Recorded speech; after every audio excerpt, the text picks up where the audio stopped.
blinded by the light. So we are going to have a great panel for you this morning. Normally I wouldn't say that because I don't like hyperbole and I don't like disappointing people. But we have some amazing panelists. I'm Frank O'Connor from 343 Industries. I'm going to...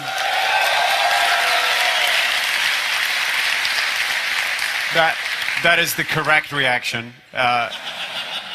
But we have some much more exciting people for you to meet this morning, our panelists, and I'm going to bring them in one at a time. First, I'm going to bring in someone I've known for more than 10 years, the president of Certain Affinity, Mr. Max Hoberman.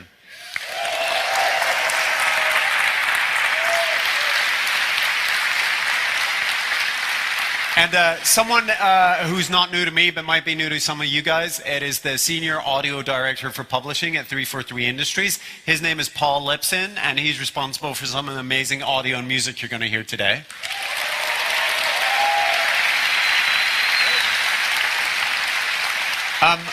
And someone who needs almost no introduction, rising this morning from her throne of skulls, Miss Kiki Wolfkill, executive producer at 343 Industries.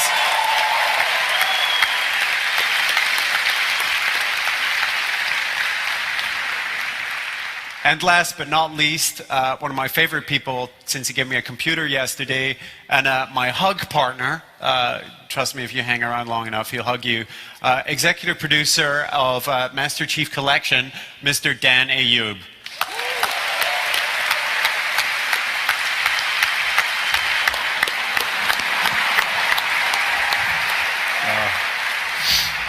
Very touching, and he likes to be very touching. Before we begin the panel this morning, though, we have a rather unusual event, and it might be a first for a Halo panel. Can we bring up the surprise little group of guests?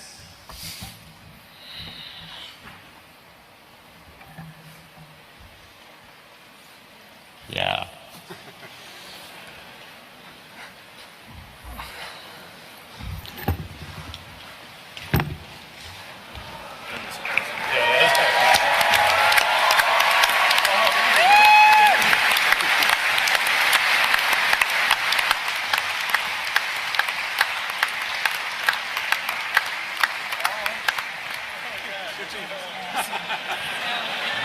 Check.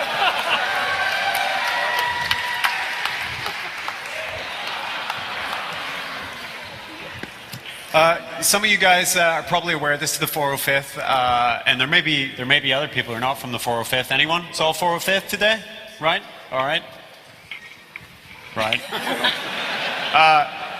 No polygons were harmed during the creation of that costume, but the 405th is here because they're here at PAX every year, and they're also at Comic-Con every year, and they're a big part of the Halo community, as is everyone in this audience.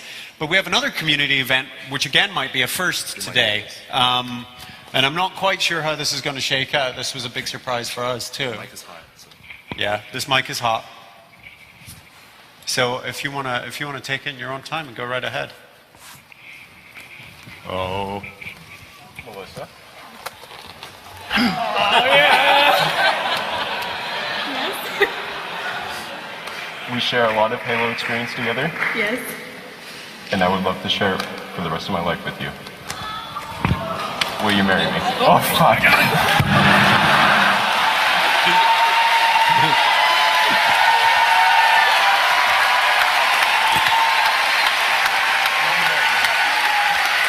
It's a yes! We're gonna have a yes!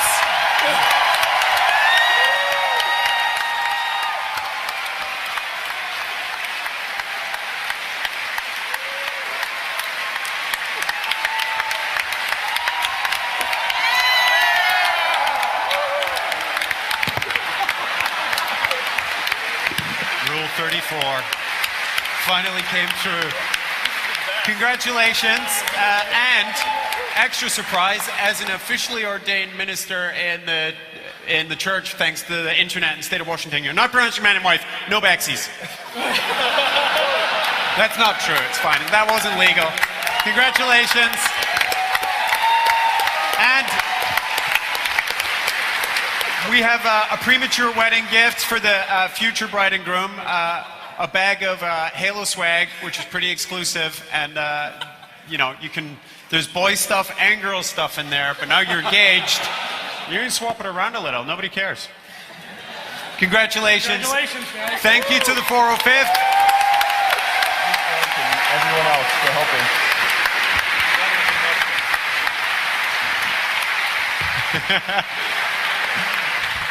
And now we're going to get on with the show. Thank you, guys. Congrats. Good job. Thanks. Thanks for saying yes. That could have got awkward.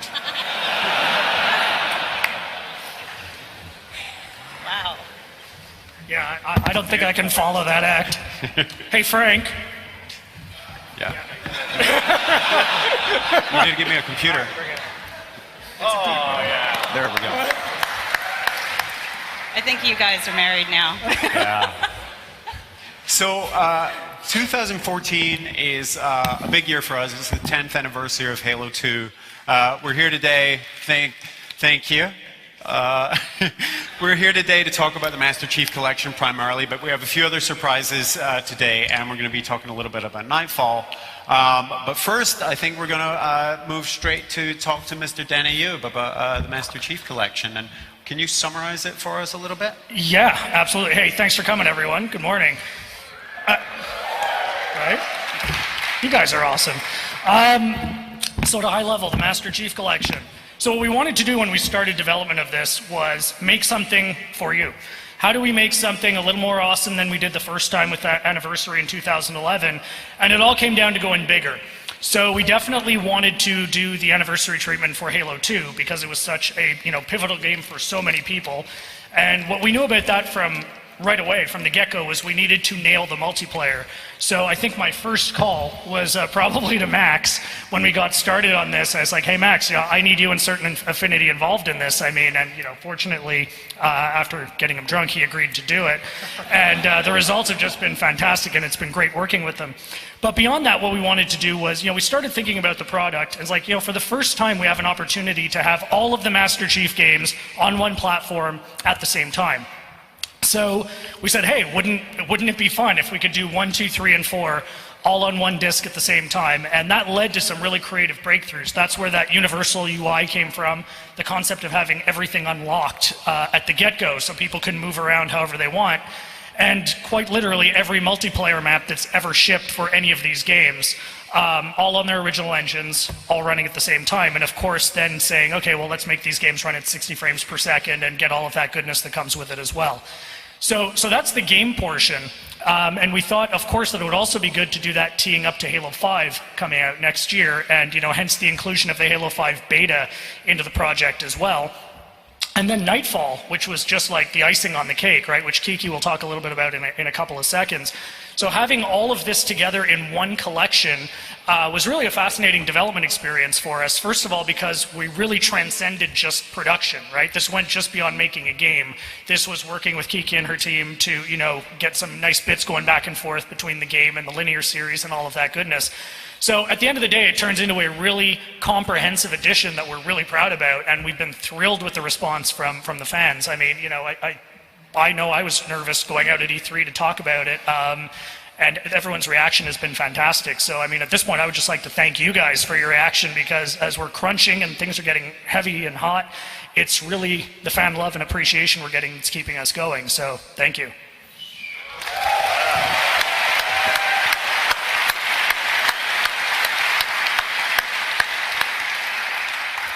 Nightfall. Kiki, you're the executive producer on Nightfall, as well as the executive producer on the Halo channel. Why don't we talk a little bit about that project? We could talk a little bit about Nightfall. Thank you guys for being here. I applaud you all, as well as ourselves, for being here on the first Saturday morning after the first night of PAX. Yeah, I know, seriously. I'm personally very proud right now to be alive. We've talked about Nightfall's connection to Halo 5 Guardians and the role that Locke plays in Halo 5 Guardians and that sort of connection point. We haven't actually talked a lot about some of the connection that we have with the Master Chief Collection and Halo Combat Evolved specifically. So I wanted to talk a little bit about the setting for Nightfall. We're going to look at a little VIDOC, but you know, when we started working on this, and Frank is a key player in this as well. You know, Sergio, our director, Sergio Mimica Gazan, felt really strongly that he wanted the setting to be a character in the story. And at the same time, Paul Shearing, our writer, was starting to really think about, if it's a character, what does that character do, and how does that character, which is the setting of the Halo ring, Alpha Halo from Halo 1, how does that setting sort of evolve, and how does it drive sort of the plot dynamics? So we'll talk about a little bit more of that in a few minutes, but let's take a look at a vidoc we put together. I think it was Jeremy Patno on your team who originally had the idea of this fragment of Alpha Halo being a compelling setting. So let's learn a little bit more about it.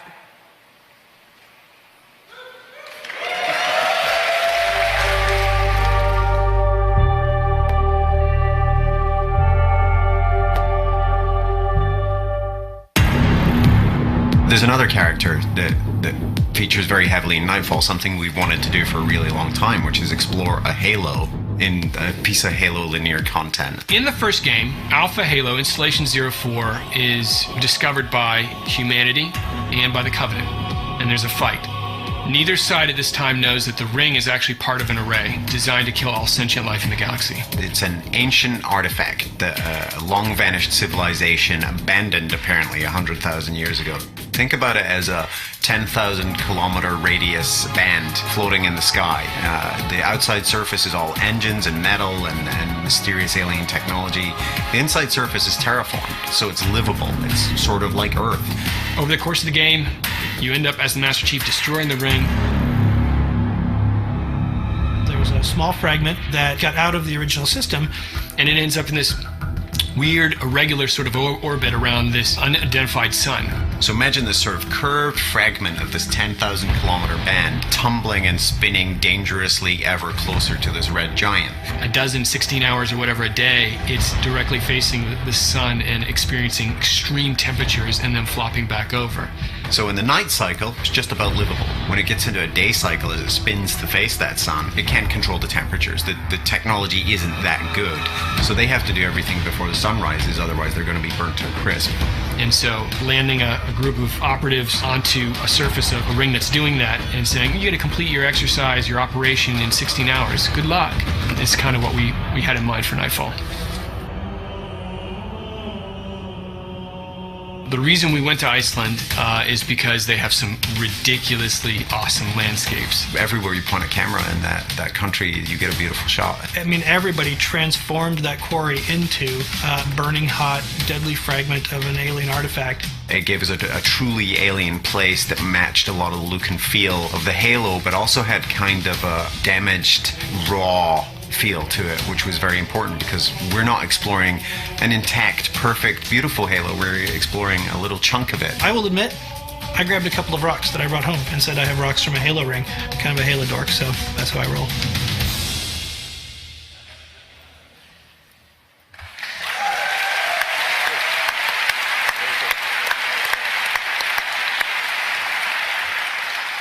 So, as Kiki mentioned, the fragment of the Halo ring, Jeremy said, why don't we set it on a Halo? And then we discussed that, and we talked about which Halo, and we ended up with Alpha Halo, which was obviously destroyed, and that brought in some really exciting sort of potential.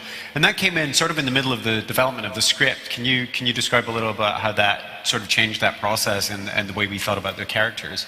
Yeah, I mean, we're kind of coming from a place of knowing that Paul and Sergio wanted to create a dynamic where the cast goes on this mission, and the nature of that mission very quickly changes, and the story becomes about how that set of characters deals with sort of that shift in mission and what it means for them. And so it became really interesting when the idea of using the fragment came up, because we kind of dug into how could this fragment really have ended up there? What were the sort of physics of the event at the end of Halo 1?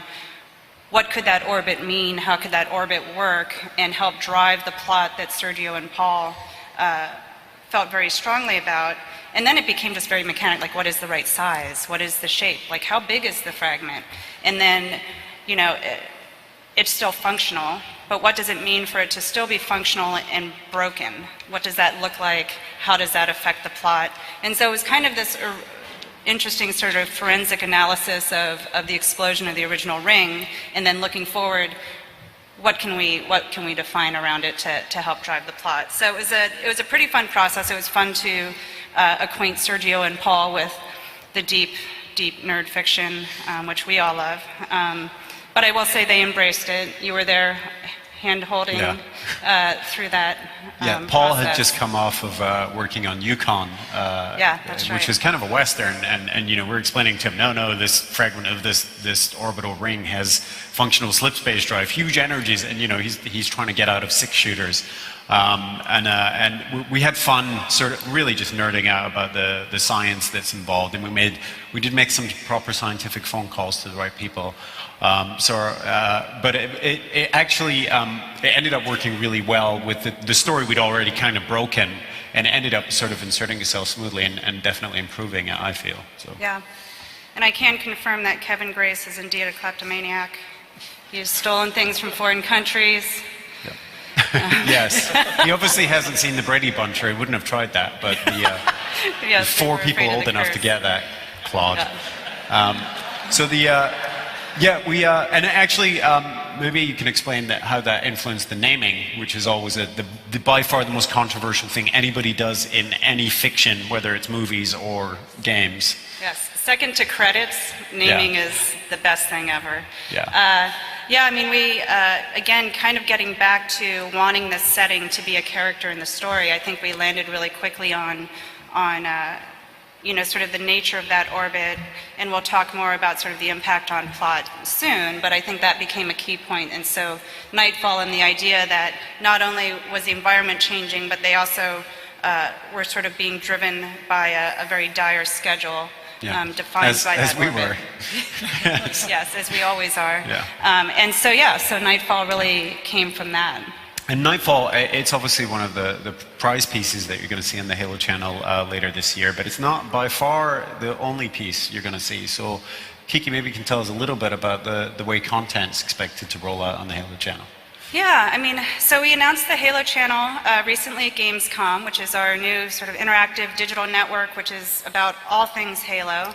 Nightfall will obviously premiere, and we've talked about sort of Halo Twitch programming and being able to launch to our Xbox One games from there. But we also have an internal programming team, some of whom are here, who are putting together a pretty amazing lineup of content, both things that we're producing internally, but also content that we're working with different partners on.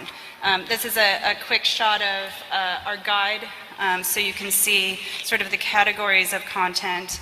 The Halo universe is really broad, and people have sort of their favorite areas, whether it's universe fiction, esports, news. But for us, the priority is how do we make sure that there's sort of consistent and scheduled programming and a reason for you guys to always keep coming back for new content. So that's what my internal programming team is working on, and I think we have a little video here that just gives you a little bit of a taste of some of the content that we'll have when we launch.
as you're watching these things, but remember everything you're seeing, because we're going to have time for Q&A at the end. And I would also advise that you don't leave before the Q&A, because we have one or two more announcements to make during and after the Q&A. So stay in your seats at the end, if you will. But we're gonna transition a little bit from visuals, which is really what Nightfall is about, and I'll let Dan make this transition for us as we talk about audio.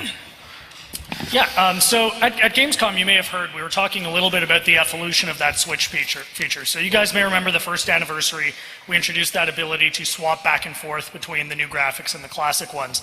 One of the things we wanted to do with Halo 2 Anniversary was evolve that feature, because we got a lot of great feedback from the community. People really enjoyed it, so we thought, okay, we've got some more power to play with now.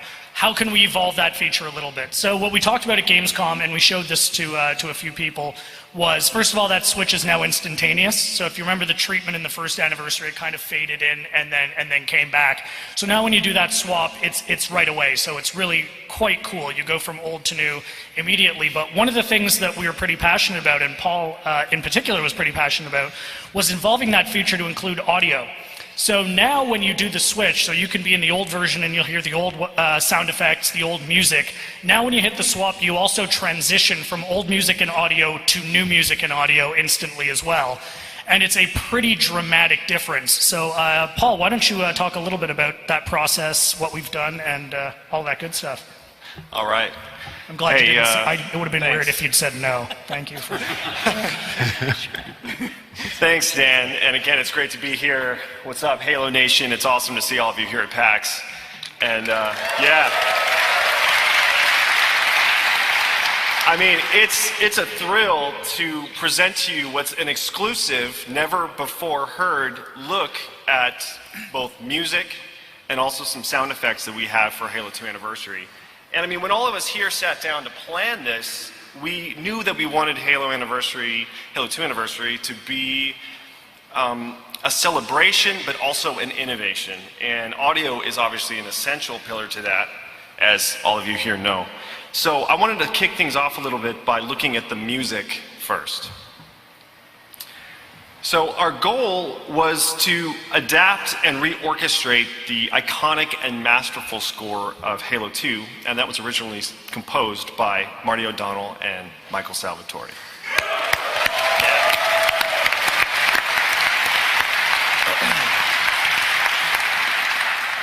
So we've brought back our award-winning music team together for this, including Brian Trifon and Brian Lee White from Finishing Move, and Lenny Moore and Tom Salta. And all of us have really deep roots in the canon and have been contributing over the years now. And I wanted to announce today for the first time that we have returned to Skywalker and the Skywalker sound. We recorded the massive Skywalker Symphony. We've added 40-piece San Francisco opera chorus and 28 singers from the San Francisco Boys Choir, mixed in beautiful, yeah.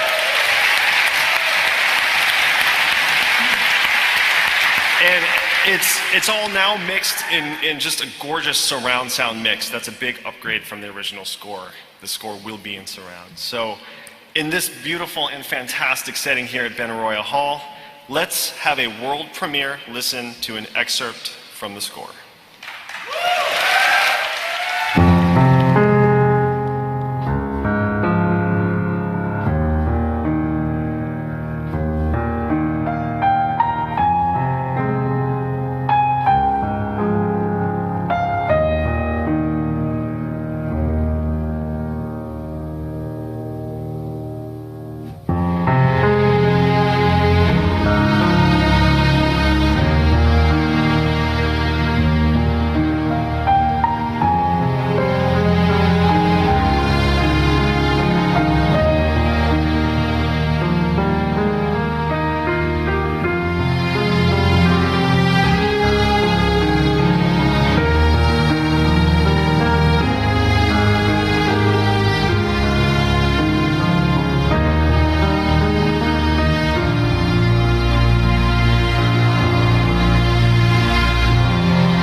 Thanks a lot.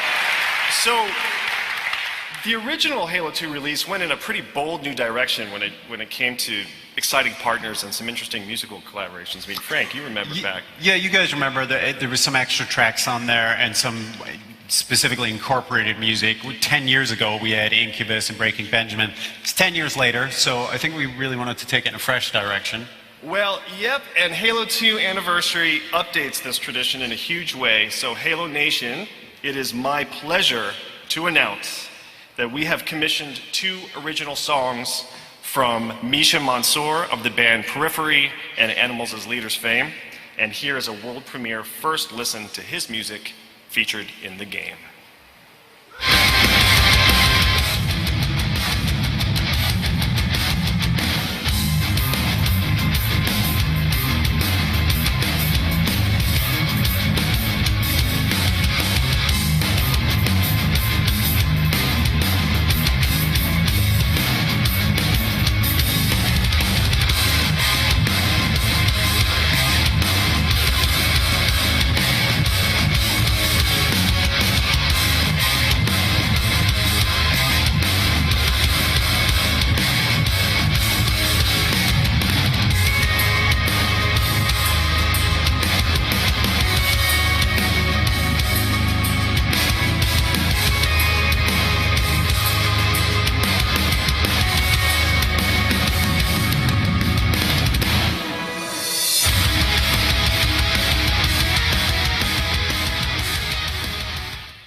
He's pretty metal. So is he replacing any of the sort of guitar stuff we heard in the... Well, you know, I mean, last but not least, it just wouldn't be Halo 2 without a guitar legend.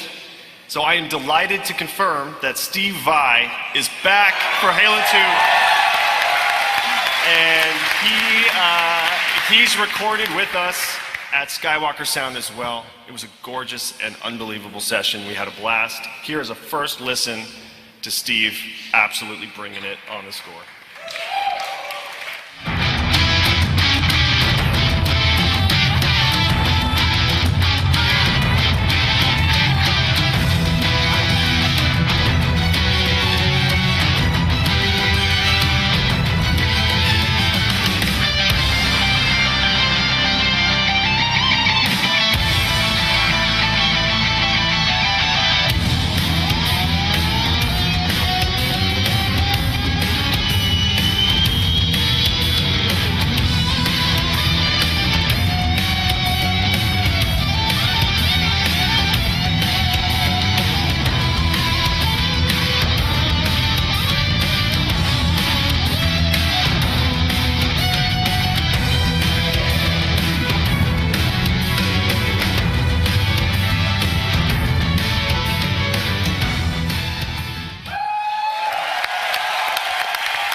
So, we're going to be offering an official soundtrack release, and it's going to be day and date with the Master Chief Collection, 11/11, and we're going to be offering a double CD, global digital release from your favorite online retailer or subscription service, and a limited edition vinyl. So, stay tuned to Halo Waypoint for more information as this rolls out. So, let's turn our attention now to talk a little bit about sound effects, because you know, you really just can't have Halo game without killer sound effects. And you know, this was another essential pillar and component to Halo 2.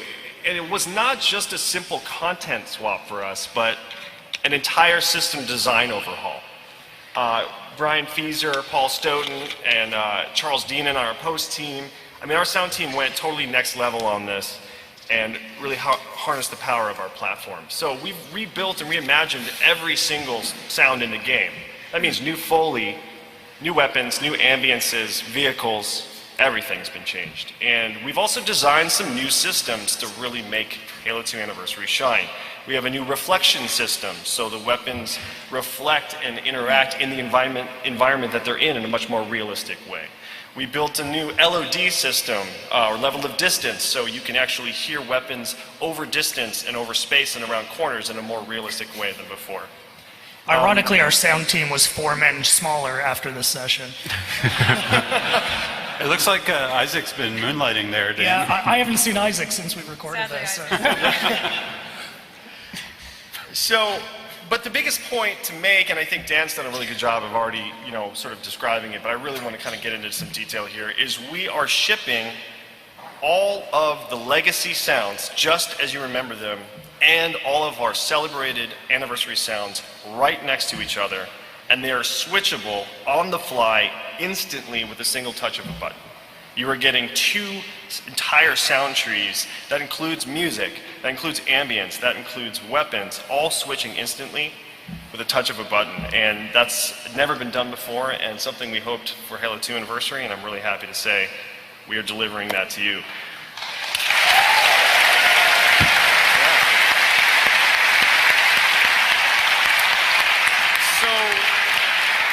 Why don't we take a look at this? So we made a demo. We just pulled out our Xbox and literally grabbed the feed. What you're about to see is literally just live gameplay.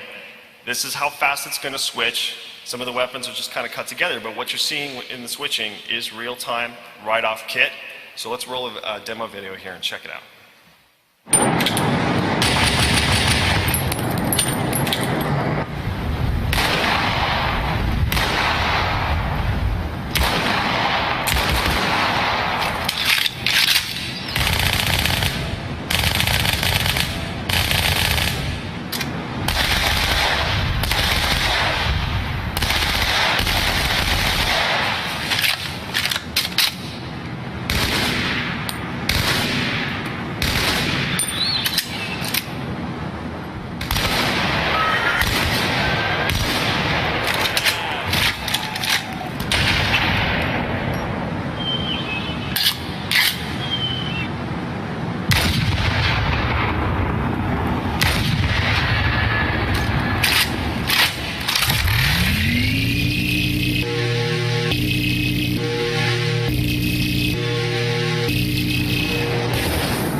We've talked a lot about visuals, we've talked a lot about audio. Let's talk about multiplayer. With the person who's responsible for a lot of the ways that you play matchmaking in not just Halo 2 or Halo 3, but basically any multiplayer console game, Mr. Max Hoberman.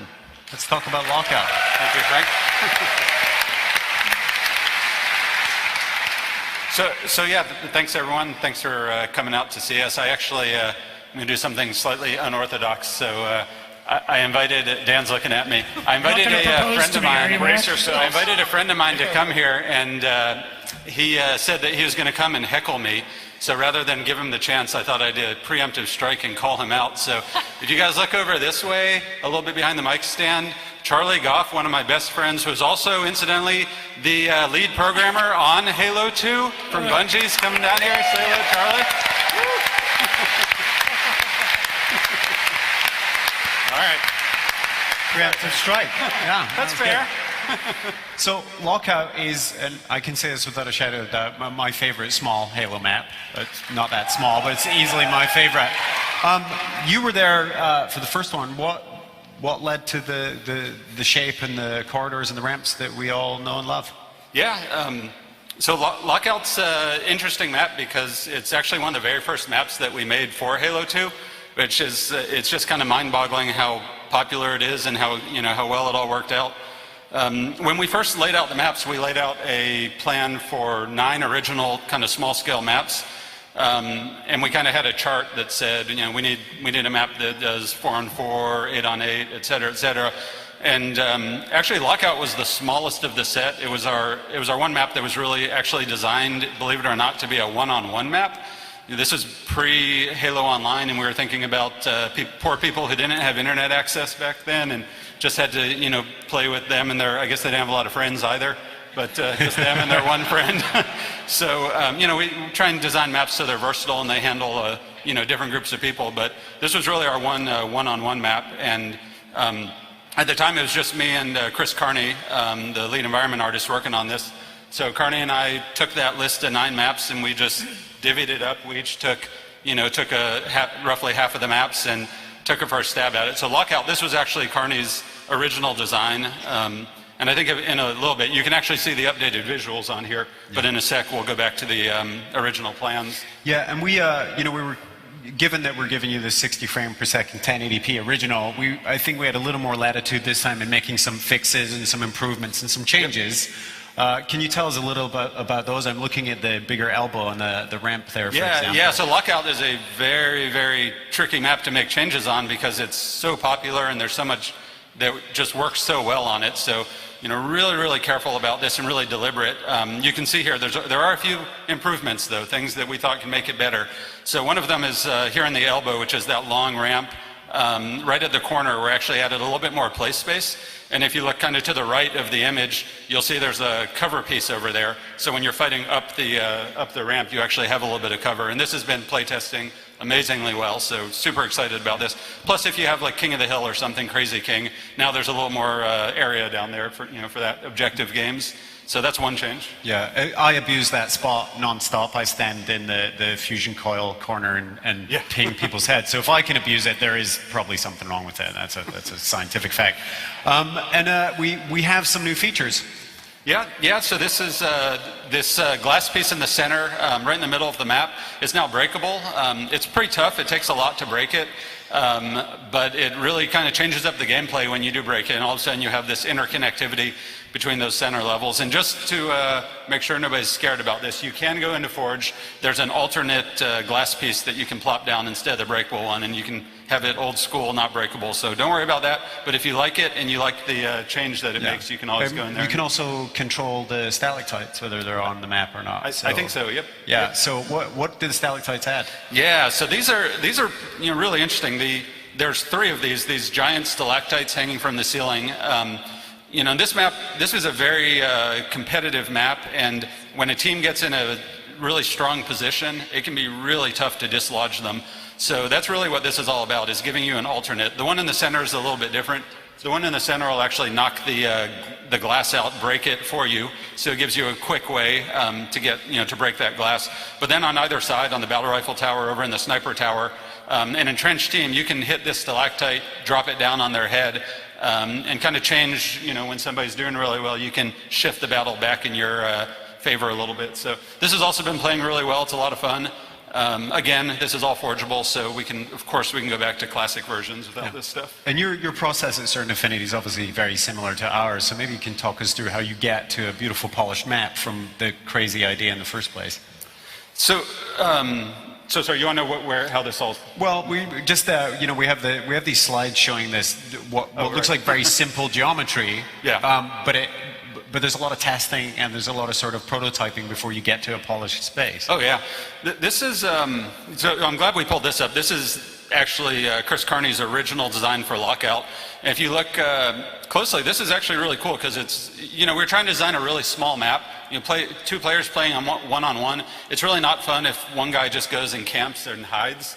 So this map was always meant to have these lines of sight and this connectivity, a lot of chasing each other and jumping. And I pulled up some of the old design docs and was looking at those, and you can see explicitly calling out these angles, so you can just see somebody pass, through, this line of sight and all that. So this is the original map, and what's actually interesting about this right here is this is actually what we built, the first playable that we built right here. And it didn't actually work very well.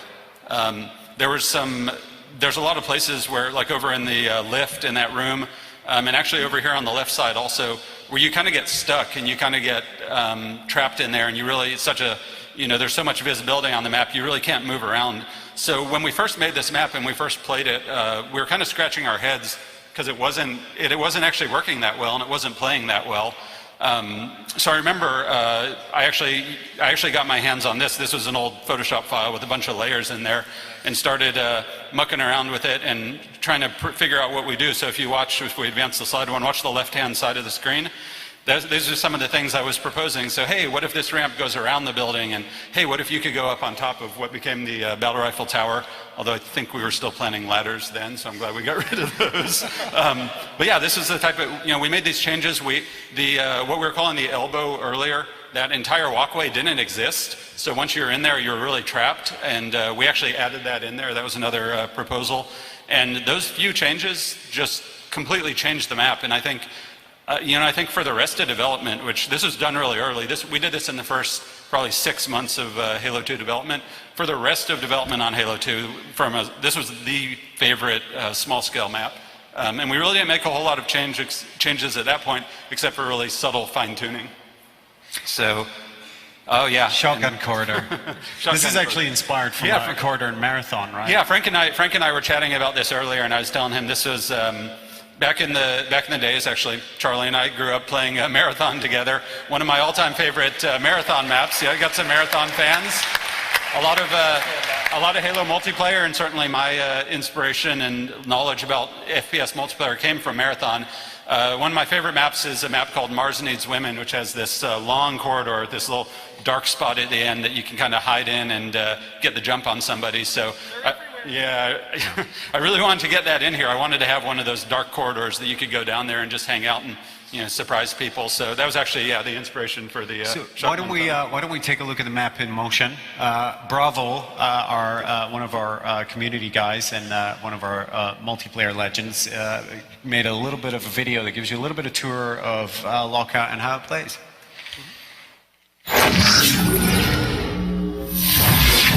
Hey everyone, and welcome inside 343 Industries. I'm Andy Bravo-Radinsky, and this is a special edition episode of Breaking Down the Map, a brand new show coming to Halo channel where I break down the multiplayer maps within the Halo universe and also give you some tips along the way. In today's episode, we're going to take a short look at one of the most iconic and beloved maps of all time, Lockout. The original Lockout takes place on a remote, frigid flood research facility, and the updated version looks just as frigid and isolated, and also better than ever. Certain Affinity has done it once again with this version of Lockout, and given the optimizations that they've made that enhance the playing experience, this one might even rank higher than the original. This updated version of Lockout is more about optimization than broad changes, and one area that this really shines is the skill jumps and trick routes that exist on the map. Let's walk through a few of these that I think you'll want to know about. Let's start with the area called the BR Tower, due to the fact that the battle rifle spawns at the top. If you're coming from top mid, then jumping to the top is as easy as 1, 2, 3. It's also easy to do from the left side, also known as the open ramp, and also from the right side, known as the library. Now these certainly aren't the only trick jumps we've carried over from the original, so make sure you play around on Lockout come November to see what else you can pull off. Next up, let's talk about some of the new features on the updated version of Lockout. Minimal changes have been made to Lockout, so I'll keep this segment short and sweet. One of the first things you may notice while playing is that the glass on top middle is now breakable. This wasn't possible in the original, but don't worry, it takes quite a bit to break the glass, and once broken, it will eventually return to its unbroken state. Besides that, mostly everything on Lockout will play exactly as you remember it, except for the stalactites that can kill you from above with a shot.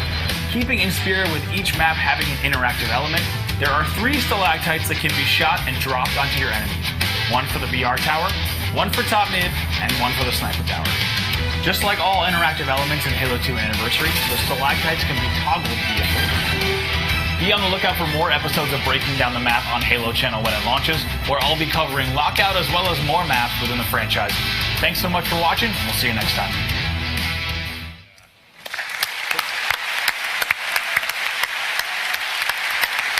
Dan, some more PAX exclusive reveals from you?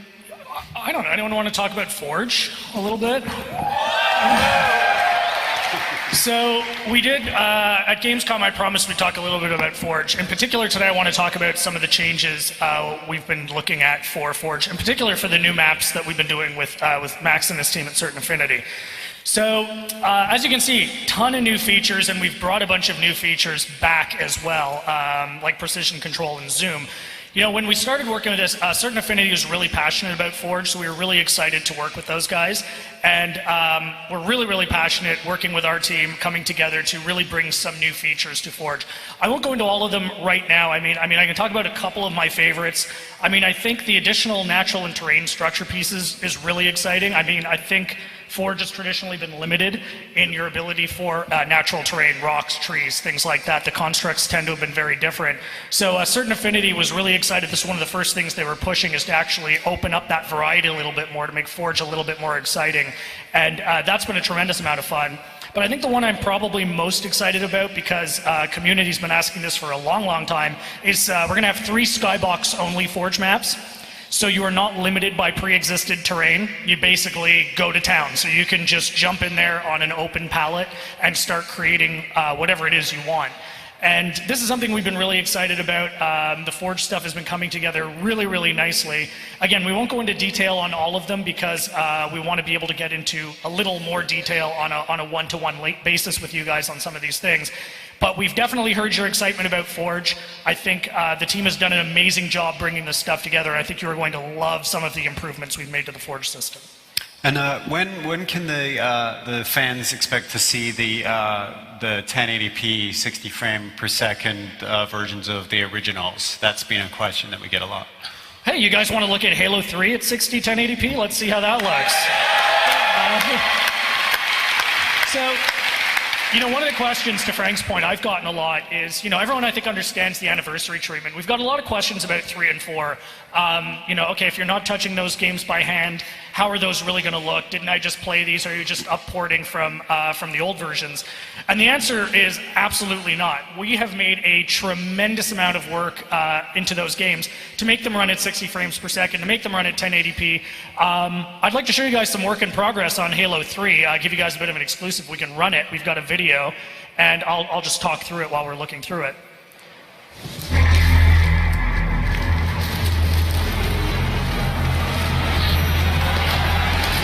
Wait! The Arbiter's with us! Come on now. Got enough to worry about without you two trying to kill each other. Were it so easy. We must go. The brutes have our scent. Alright, so we'll get rolling. And they must love us. And again, hopefully this is coming through nicely on the screens, but let's hop in and check out some gameplay. So this is Halo 3, believe it or not, at 60 frames, 1080p, and what you can immediately see from it is how much more fluid the gameplay is. It's coming across nicely in the video. You really sense the difference when you pick it up and play. You can actually see here as you look up at the canopy, a lot of individual detail is also coming through, which you couldn't see prior to that. Back at the office, we've actually got versions. We have 2 TVs going for both this and 4 that have the original running next to our new ones, and the difference is pretty dramatic. This is actually a great spot. You can see some of the changes we made to the lighting systems, to the shaders. So, you know, it's hard to believe that this is Halo 3 and it's looking so incredible. The water looks great. So, whereas we're not going in and hand-touching all of the content like we are for Halo 2 Anniversary, this Halo 3 and Halo 4 are still getting a pretty dramatic upgrade. You get the benefits of 1080p, you get the benefits of 60 frames per second, and it's really a fun exercise for us, because we're taking these games from a technical standpoint without touching everything by hand and bringing it in and making it feel like a modern console game. So we just wanted to give you a sneak peek at that, but it's pretty exciting, and I can't wait for you guys to get your... Thank you. Thank you.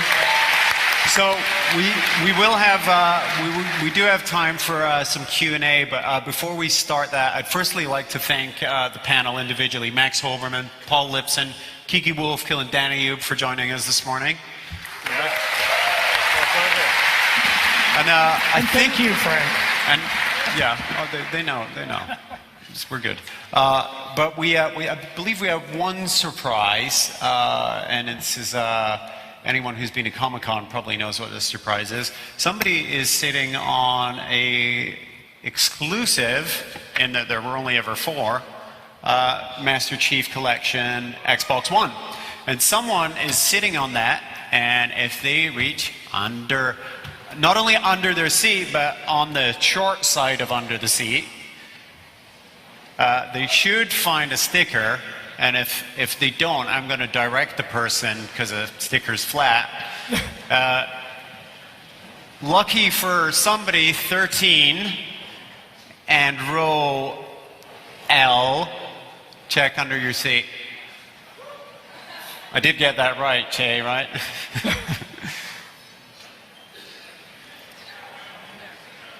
If you can't peel it off, you can't have the console. It's as simple as that. There you go. 13L. Come on.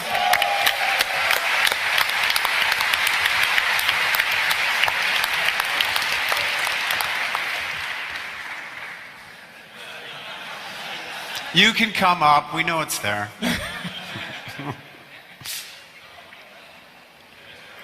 Oh. Yeah, you got it.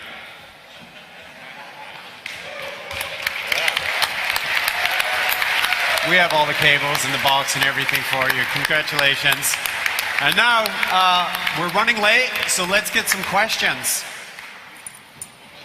You guys know the drill. If anybody asks if there's any multiplayer in Master Chief Collection or about the PC version, they're going to die on the internet. Just warning you. You can ask. I'll even answer. First question. So my question is, we kind of have an expectation of how Halo 2, Halo 3, Halo 4 multiplayer is going to look. When are we going to find out more information about how Halo CE multiplayer is going to be implemented into Xbox Live, since it is the first time? Dan? Yeah. So we are going to be actually talking about Halo 1 probably within the next month.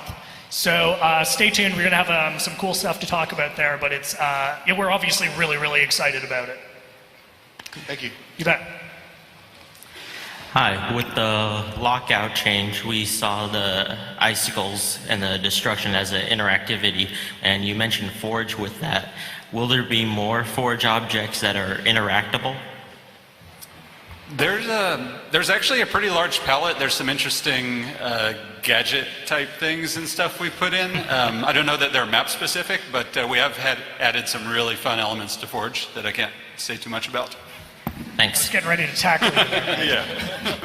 Hi, how's it going, guys? I always see Halo as a type of game that you play until basically the new one comes out. And I heard some news a while ago where someone was looking at data concerning player count. And I don't know what, I wanted to see what your guys' thoughts were about that. They said that it was something to do with like Halo 4's player count a year after the game was released was significantly lower than the other games. And I was curious if you guys maybe were doing anything to address that in future Halo games. Yeah, I mean, it's a combination of stuff. We have to take responsibility for some of the things that just weren't popular. There's also timing involved, and it was our first game as a studio, so everyone's very aware of it, and everyone's trying to learn from that. And I think we got the message loud and clear. Thank you. Hi, so I guess first, before I ask my question, if you haven't played Halo 4, like, plug your ears. I miss Cortana. I understand the design decision. It was one of those, it was a fantastic story decision. What were some of the design, or what were some of the thoughts behind that design that really kind of pushed you forward into that? And I guess was the idea to kind of maybe isolate Master Chief, to kind of maybe put this as the reboot, really kind of make him on his own? Like, what was the thought? No, we can't obviously talk too much about story. What I will say is that we did want to, Master Chief's been a vehicle for us, for players, for so long, and over the years, people started to get a feel for his persona and his character. Because this was, nothing meaningful happens when everything goes right all the time. Poor old Sergeant Johnson, for example, dies about 10,000 times in the average game. And so when he died at the end of Halo 3, it was pretty sad, but most of us have killed him by accident many, many times. So it had a little bit less meaning. So bluntly, we wanted to do something that was meaningful and was going to affect the universe permanently. And you're right to think that you'll get to see how effective he is in Halo 5. So that will be interesting in itself. Thank you. I actually was just going to add a quick yeah. thing to that without spoiling anything. I think part of what we wanted to do was, as a player, have you sort of feel something with Chief and have you sort of experience this sense of loss as a player that Chief was feeling from a story standpoint. And I think we tried to do a lot of reflection on Chief and his sort of more human side through Halo 4. And the relationship with Cortana was sort of the best manifestation of him as a person and the effect of that on him. I didn't want to make them cry, but you've ruined it. I like to make them cry. Next question. Hi, yeah, first off I want to thank you guys for coming out here. It really means a lot to us. It's really awesome of you guys taking the time out, so first off I wanted to thank you all for that. Thanks for being here. Yeah, thank you guys. My second question is there ever going to be a chance for us to see Halo Reach make next-gen consoles? It's possible. I can tell you there are no plans for it at this juncture. Obviously, 360 owners got some good news about Halo Reach earlier in the week, so we love that game and we take it seriously. But right now, there's no plans. The point in Master Chief Collection, as Dan can probably succinctly summarize, was to get Master Chief's story on one console for the first time. Yeah, what I can tell you is that is probably the question I've been asked the most since the release. So it's definitely made its way into our subconscious. Yeah. Thank you. Can you still do goofy things in Halo 2 multiplayer, like rocket sword lunges and climbing along headlong and all that fun stuff? We're still in the middle of testing, and things like aspect ratio, just literally the pixel count, there's lots of things that happen in the renderer that mean there are no guarantees of that stuff, but we're not going in to deliberately fix or change some of the more well-known exploits and bugs. Of course, you'll get a post-update version of those games, but we won't make any promises about those bugs and exploits because we really just don't know how the pixel space is going to affect them ultimately. Some of them are still working, and we're testing some others. All right, thanks. Hi. How are we going to handle armor permutations and loadout unlocks between Halo 3 and 4? Is that going to carry over from the 360 versions? Or oh, you mean in terms of your game saves and stuff? Yeah, is that like fresh unlocks? Or sorry, are you asking you know, if you're function the same or if it's going to carry over? No, if your stuff from Halo 3 no, so your stuff will not carry over from Halo 3 and 4. I mean, what I can say is they will play exactly, those games are being moved over exactly as they were, so that functionality will be identical. But right now, those will not carry over. Yeah. The systems are really pretty radically different. So, how are we doing for time, Che? We're way over, but is anyone angry?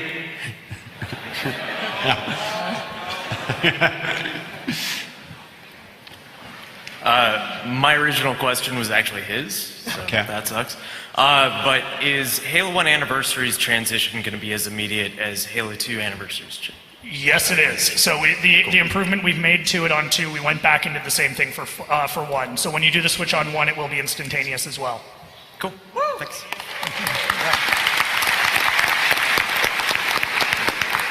So yeah, someone might have already asked this, but like Halo 3 Forge maps and Halo 4 Forge maps and like custom game types that people made, like will that actually transition over to the Master Chief Collection at all? Yes, it will.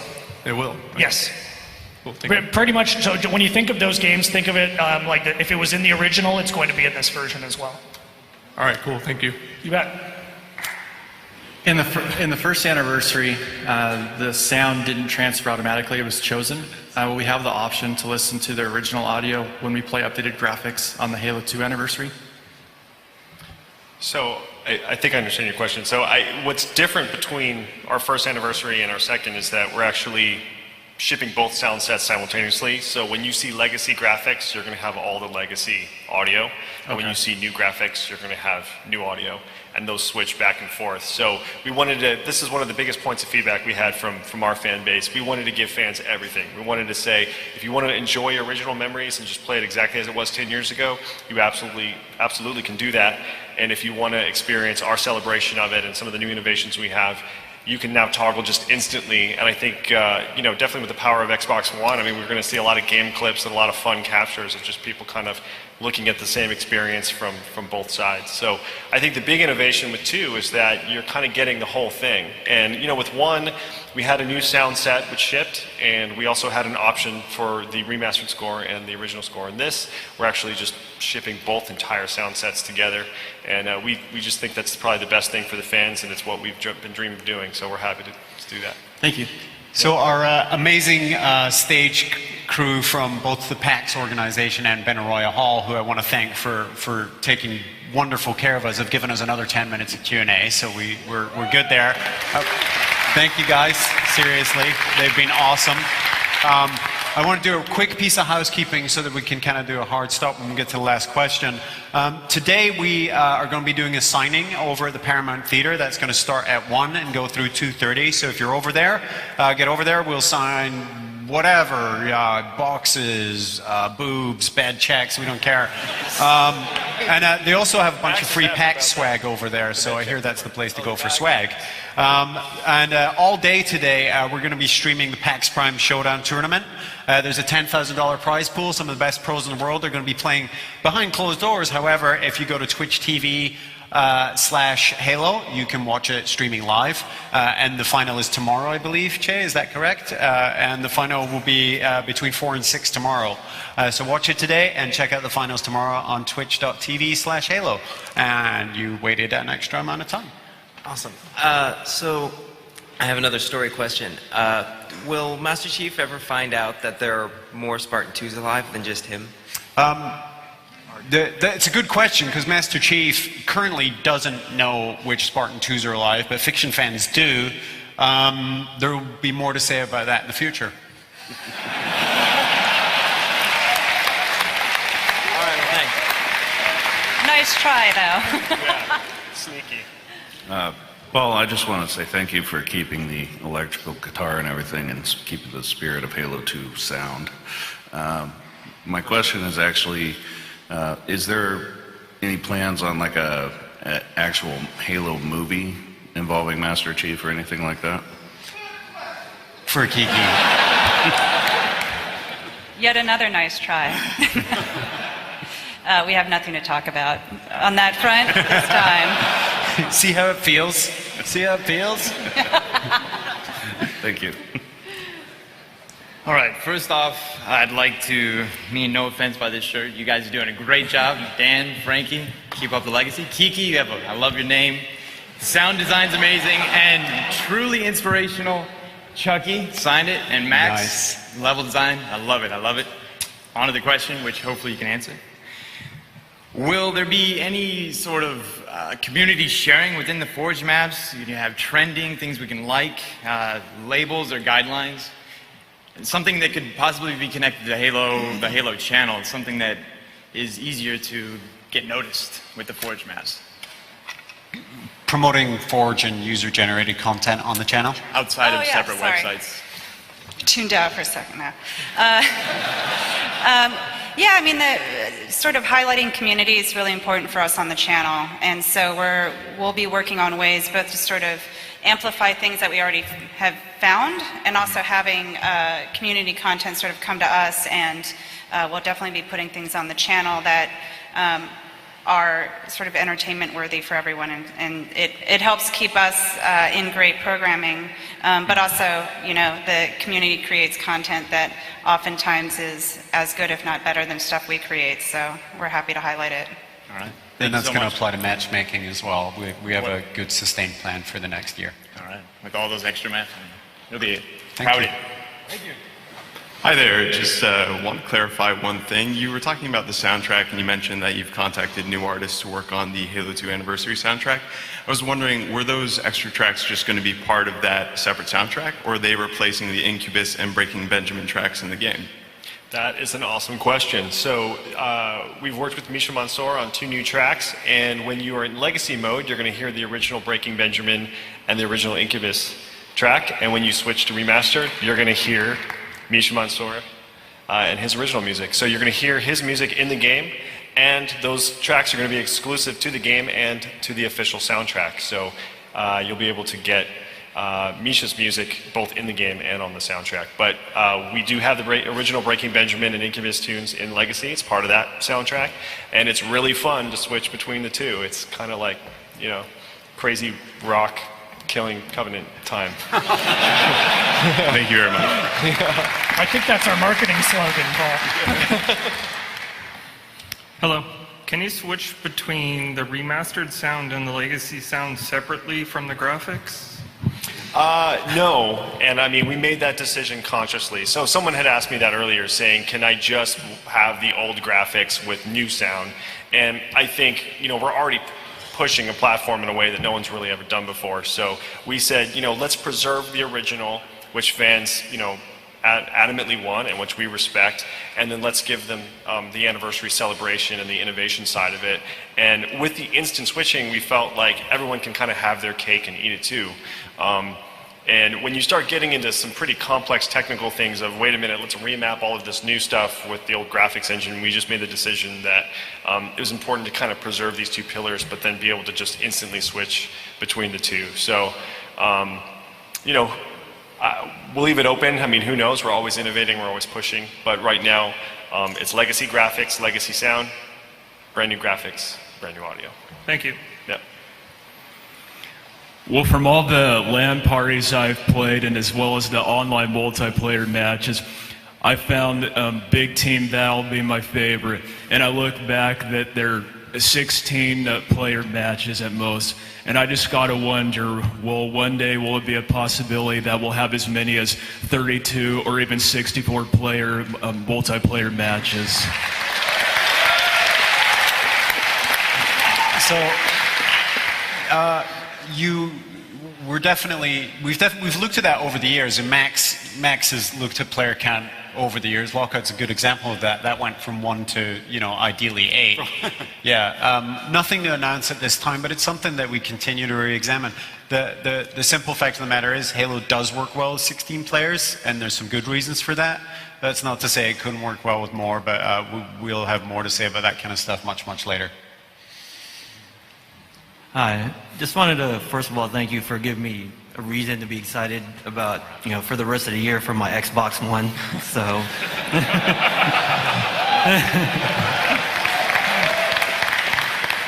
but my question is, with the sound changes, you guys gave the weapons a little bit more pop.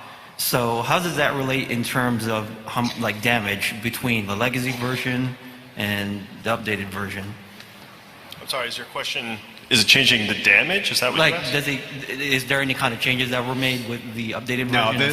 No, the weapon functionality will be identical, but you probably feel like they died super hard with the new sniper. Right? They couldn't even have a ghost at that point. Just a massive skull. This is going to be our last question. Again, I'd like to thank everyone for joining us today. I'd like to thank the stage crew for enabling us. And I'd like to thank my panelists for being awesome. And this question better be good, no pressure. All right.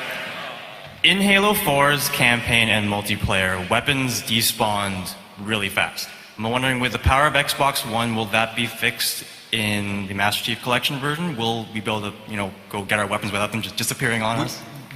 Weapon despawns, well, of course everything is affected by technology and horsepower, but that was also a design decision, and we're not touching the design. We're going to leave the games intact, 1, 2, 3, and 4, and leave them playing exactly the way people remember them. I will say we showed Halo 3 today, and it benefits really massively from the 1080p and 60 frame per second boost, but I would say this, but Halo 4 has, I would just say, even more pop, like more stuff shows, and we did some clever stuff with the existing lighting engine to get a little more out of it. But we're leaving the gameplay identical across the board, and the differences you notice are going to relate to field of view, or rather aspect ratio. Field of views are staying the same, and pixel count, but otherwise everything's going to be verbatim. So again, thank you very much. That was a good question. No one will yell at you. Thank you. And thank you very much for coming to see us today. And we'll have lots more to share this year. Huge project. And thank you to my panel.